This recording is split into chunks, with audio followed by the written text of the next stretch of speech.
मैं दिनेश सर माँ पीताम्बरा एकेडमी पे आपका फिर से स्वागत करता हूँ।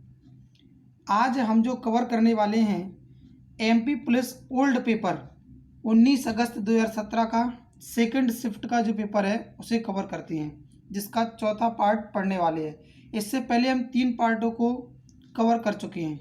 जिन्होंने 3 पार्टों को नहीं देखा हो, डिस्क्रिप्शन में आपको लिंक दे रखा है, उस पर क्लिक करके आप प्रीवियस क्वेश्चनों को कर सकते हैं।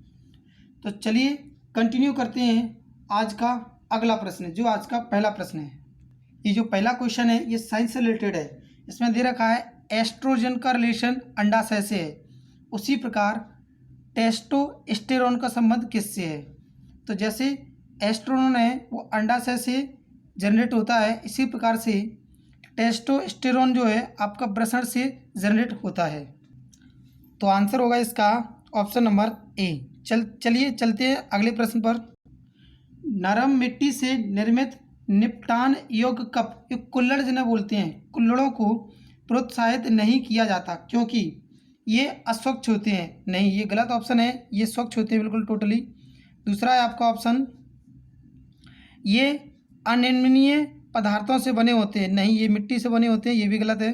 तीसरा है उन्हें बड़े पैमाने पर मिट्टी से बनाने की ऊपरी उपजाऊ परत का नुकसान होगा। तो बिल्कुल सही है इसका ये तीसरा ऑप्शन जो है बिल्कुल सही है, क्योंकि चौथा भी ऑप्शन गलत होगा। चाय का स्वाद में कोई चेंजेस नहीं आता है।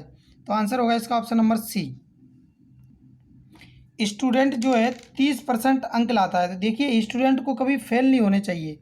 30% अंक लाया तो आपने कहा परेशान मत हो, हम तुझे पास करते हैं। ये ले 50 अंकों से फेल हुआ है, अनुत्तीर्ण हुआ है, तो आपने उसको उत्तीर्ण कर दिया। फिर जबकि एक दूसरा विद्यार्थी है वह 230 अंक लाकर प्राप्त करता है, 30 अंकों से उत्तीर्ण हो जाता है। तो आपने क्या किया, उसके 230 अंक थे, 30 अंक छुड़ा लिए। क्यों? क्योंकि वो किसी और के काम आएंगे, ये ज़्यादा लेकर आता है। सॉल्व करते हैं हम इसे। ये हमारा बच्चे का 250 और माइनस कर दिया तो 30% की जो वैल्यू निकल कर आएगी 150, तो 1% की वैल्यू निकल कर आएगी कितनी, 5। देखिए अधिकतम अंक हमें बताने हैं, और कोई भी संख्या हो अधिकतम होती है वो 100% होती है। 100% का वैल्यू निकलेगा 500। तो ऑप्शन नंबर सी हमारा सही जवाब है इसका। एक वृत्त की त्रिज्या 6 सेंटीमीटर, रेडियस हमें 6 सेंटीमीटर दे रखा है, और वृत्त के केंद्र से 8 सेंटीमीटर लंबी एक जीवा खींची गई है, उससे दूरी ज्ञात करनी है, कितनी है। ये हमने एक सर्कल तैयार कर लिया, और इसकी रेडियस जो है वो हमने मान लिया कितना है, रेडियस दे रखा है हमें 6 सेंटीमीटर।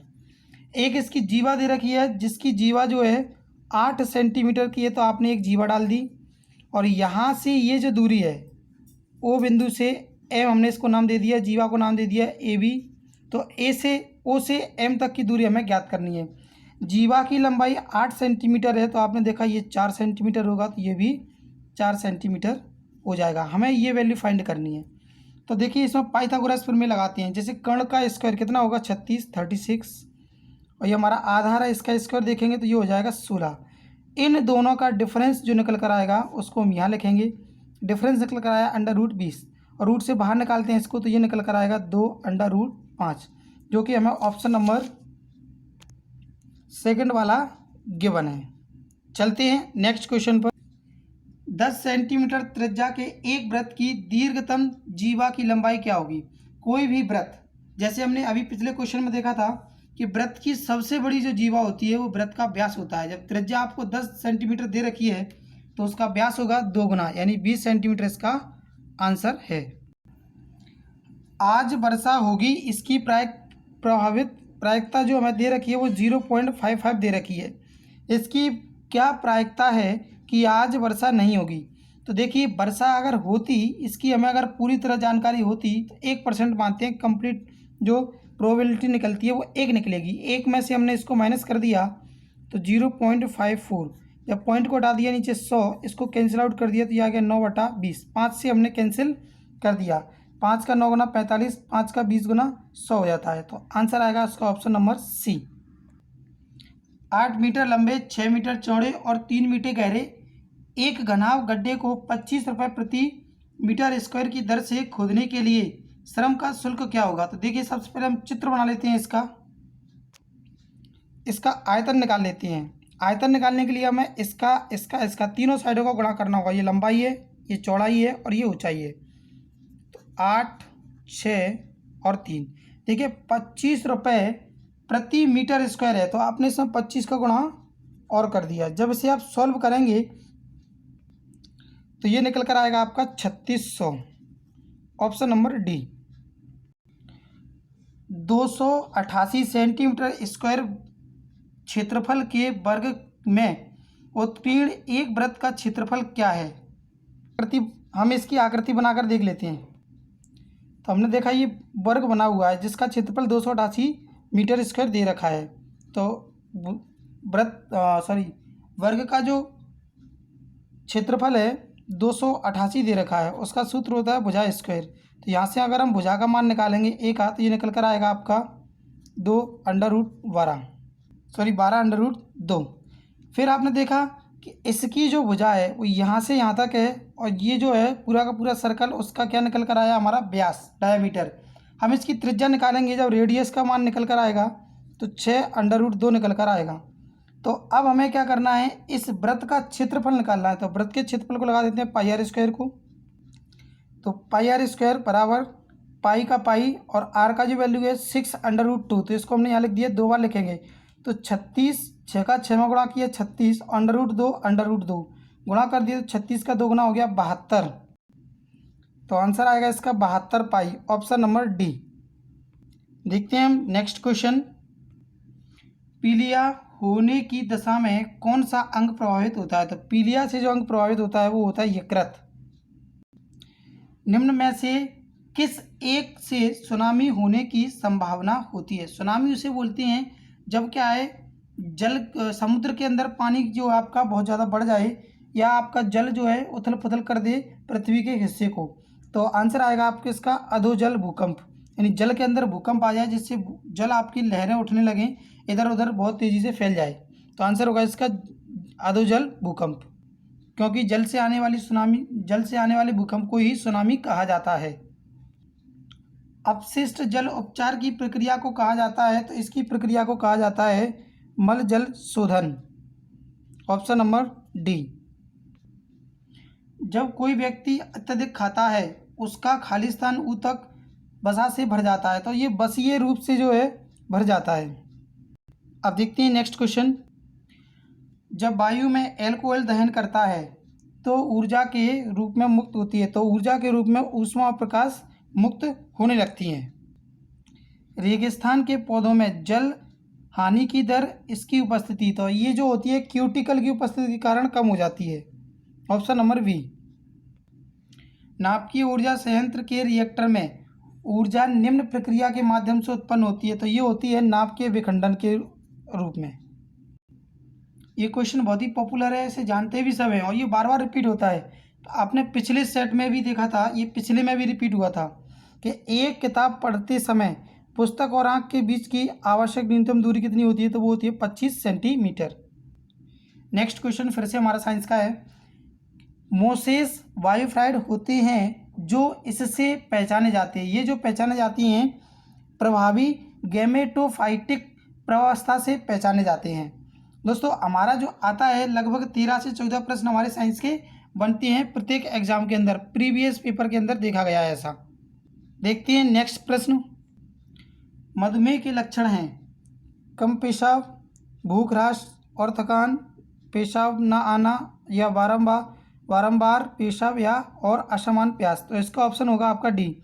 ये जो बीमारी है मधुमेह बीमारी, ये वंशानुपातक बीमारी है और इसमें क्या है, जो मरीज होता है, रोगी जो होता है, उसका वजन भी कम हो जाता है, बार बार उसे पेशाब आती है और असामान्य प्यास भी लगती है। ऑप्शन नंबर डी आंसर है इसका। वास्तव में जो हमारा हार्मोन्स जो होता है इंसुलिन, उसका स्राव कम हो जाता है, इसके कारण ये बीमारी जनरेट हो जाती है जिससे मधुमेह की परेशानी होने लगती है, समस्या बढ़ जाती है। एक समचतुर्भुज के लिए निम्नलिखित कथनों में से कौन सा कथन सही नहीं है?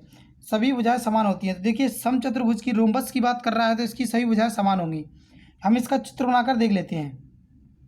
हमारा जो सीधा वर्ग रहता है, वर्ग को हम थोड़ा तिरछा कर देते हैं तो ये हमारा समचतुर्भुज बन जाता है। इंग्लिश में से हम इसे रोम्बस बोलते हैं। इसकी सभी चारों भुजाएं बराबर होती हैं, ये चारों की चारों भुजाएं इसकी बराबर होती हैं।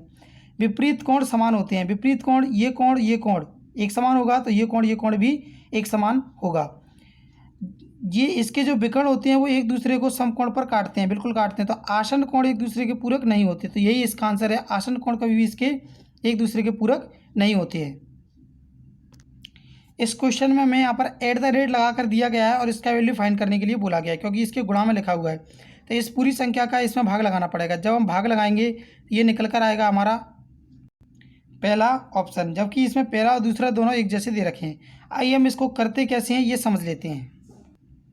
जब हम इसमें भाग लगाते हैं तो ध्यान रखें आपकी आगे वाली संख्या हमेशा एक जैसी रहनी चाहिए। तो आपने सबसे पहले यहाँ x² लिख दिया, क्योंकि x की पावर 2 का गुणा x में करेंगे तो x की पावर 3 बन जाएगी। फिर इसका गुणा इसमें किया जाएगा तो ये -3x²। इतना करने के बाद आप इससे ये देखेंगे माइनस है तो यहाँ प्लस लगाएंगे, यहाँ कुछ नहीं है तो माइनस लगाएंगे। ये आपका कट गया, इधर ये बचेगा आपका माइनस का x²। अगली संख्या यहाँ नोट कर लेते हैं हम, ये हमने नोट कर लिया। कुछ जगह हम इतना ही नोट करते हैं और पूरा भी नोट कर लेंगे तो हमारा कोई भी गलत नहीं होगा। फिर से आप देखते हैं इन दोनों को सेम बनाना है तो माइनस का x, इसका इसमें गुणा किया तो ये आ गया माइनस का x²। x का फिर से गुणा किया तो +3x, तो आपने फिर से इसको माइनस किया ये प्लस, तो ये कैंसिल हो गया आपका। ये बचेगा आपका माइनस का 2x प्लस का 6। इन दोनों को एक सेम करना है तो माइनस के 2 का मल्टीप्लाई फिर से कर दिया तो माइनस का 2x और प्लस का 3, तो ये यहाँ पर कुछ भी नहीं बचा। और ये आप देख रहे हैं कि इसका आंसर निकल कर आ गया जो हमारे क्वेश्चन के ऑप्शन में मिस कर रहा है। देखिए ऑप्शन नंबर पहला और दूसरा दोनों एक जैसे दे रखे हैं, इसमें मिस प्रिंट दे रखा है, जबकि आंसर इसका ये सही है, यहाँ पर ये गलत दे रखा है। तो ऑप्शन ए इसका सही जवाब है। नेक्स्ट क्वेश्चन फिर से आपका साइंस का है। चंद्रमा की सतह के गहरे गड्ढे खालिस्तान कहलाती हैं, तो ये कैटर्स कहलाते हैं, इन्हें कैटर्स बोला जाता है। नेक्स्ट क्वेश्चन है, एक पुष्प जिसमें नर तथा मादा दोनों प्रजनन अंग होते हैं, वह जो आपका पुष्प कहलाता है वो उभयलिंगी पुष्प कहलाता है। इसका आंसर है उभयलिंगी पुष्प, ऑप्शन ए। नेक्स्ट क्वेश्चन दे रखा है हमें माइनस का 27 मल्टीप्लाई 2744 का घनमूल ज्ञात करना। देखिए ये माइनस लिखा हुआ है, इसको जैसा का तैसा लिखा रहने दें। 27 का अगर आप घन निकालेंगे तो 3 निकल कर आएगा, और 44 का निकालेंगे तो निकल कर आएगा 14 का 3 गुना होता है 42, तो आंसर आएगा इसका माइनस का 42, जो ऑप्शन दूसरा दे रखा है। देखते हैं अगला प्रश्न। निम्न में से एक आपदा प्राकृतिक आपदा नहीं है। प्राकृतिक आपदा नहीं का अर्थ है जिसे मनुष्य के द्वारा क्रिएट किया गया हो। देखो बाढ़ जो है प्रकृति के द्वारा आती है, भूकंप प्रकृति के द्वारा आती है, सूखा भी प्रकृति के द्वारा ही होता है। लेकिन शहरीकरण के लिए अगर वनों को हम काटते हैं तो ये कोई प्रकृति का नियम नहीं है, ये तो मनुष्यों के द्वारा क्रिएट की जाती है, इसलिए नेचुरल ना होकर के ये कैसी है, आर्टिफिशियल है। इसलिए आंसर होगा इसका शहरीकरण के लिए वनों उन्मूलन। और ये रहा हमारा दूसरे पेपर का या 8वें पार्ट का हम कह सकते हैं, क्योंकि 4 पार्ट हमने पहले पेपर में बनाए थे, दूसरे पेपर में फिर से हमारे 4 पार्ट बने हुए हैं। उसका लास्ट क्वेश्चन, तो एक गांव की वर्तमान जनसंख्या जो दे रखी है वर्तमान में वह 28,000 दे रखी है। 5% प्रतिवर्ष बढ़ती है, तो आप 105/100 लिख सकते हैं, गुणा दूसरे वर्ष फिर से बढ़ेगी तो 105/100। इसको कैंसिल आउट किया आपने तो ये रहेगा 21/20 और ये रहेगा 21/20। 0 से 0 कैंसिल किया, फिर से 0 से 0 कैंसिल किया, ये हो गया 4 से कैंसिल किया 70। इसका 21 सभी का गुणा किया जाएगा तो ये जो निकल कर आएगा जो भी संख्या आती है। देखो हमें करना कैसे है, आपने देखा 70 गुणा 21 और गुणा 21, तो ये एक 0 दे रखा है तो लास्ट में एक 0 जरूर आएगा। फिर 7 का गुणा अगर 1 में किया जाएगा तो यूनिट प्लस 7 आएगा। तो आप देख रहे हैं इसमें ऑप्शन में कहाँ दिया है, केवल तीसरा दिया है, और नहीं है तो आप इसका गुणा करके सॉल्व करेंगे। जब सॉल्व करेंगे तो थोड़ा सा लेंदी हो जाएगा कि 441 निकल कर आ रहा है। फिर आप 70 का गुणा कर रहे हैं, 7 का गुणा करेंगे 7 7 चौक 28 का, फिर से 8 आएगा, फिर आपका 2 रिमाइंडर बचेगा 28 और 2 30, ये निकल कर आएगा टोटल आंसर आपका 30,870, जिसको आप देख रहे हैं ऑप्शन नंबर सी पे आपको दे रखा है। वैसे आप यूनिट प्लेस से भी देख सकते हैं इससे कि ये जो 7 दे रखा है इसके अकॉर्डिंग भी आ रहा है, क्योंकि 7 एकम 7 और फिर से 1 में 7 का गुणा करेंगे तो ये 1 ही मिलेगा, 0 आपका एज इट इज़ लिख दिया है। तो thanks for watching by Dinesh sir, क्योंकि आप इसको देख रहे हैं, अच्छे से समझ रहे हैं, और मैं आशा करता हूं आप आने वाले अगले सेटों को भी इसी प्रकार से देखते रहेंगे और मुझे इतने अच्छे से सपोर्ट करते रहेंगे, क्योंकि अभी मेरे 2 मैंने इस सेटों को कंप्लीट कराया है, मुझे बहुत अच्छा रिस्पांस मिला, मुझे अच्छा लग रहा है और मैं आगे भी कंटिन्यू करता हूं, जिससे आपके और मैं अच्छे से डेडिकेशन के साथ आपको जो है सपोर्ट करने के लिए तैयार हूं। Thank you, sign out.